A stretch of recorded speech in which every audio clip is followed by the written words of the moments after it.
আমাদের বাড়ির যে কোনো অকেশনে মাটন ইজ ম্যান্ডেটরি। সেরকমই আজকে ছিল হোলি, তো সেদিনও কোনো অনর্থ হয়নি। সেদিনও ছিল দুপুরবেলায় মেনু গরম গরম খাসির মাংসের ঝোল। তো সেটা আমি বানিয়েছিলাম। তো চলো কীভাবে বানিয়েছিলাম তোমাদের সঙ্গে শেয়ার করি।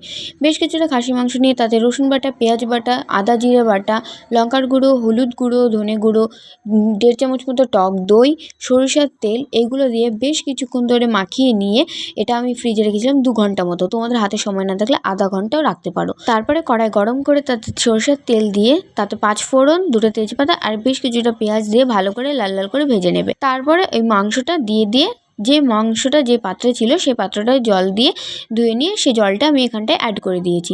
তারপরে খুব ভালো করে এভাবে নাড়াচাড়া করে 1 ঘন্টা মতো আমি ভালো করে সেদ্ধ করে নেব। যখন দেখবে মাংসটা কষা কষা হয়ে গেছে, বেশি কষবে না তাহলে মাংস কালো হয়ে যাবে।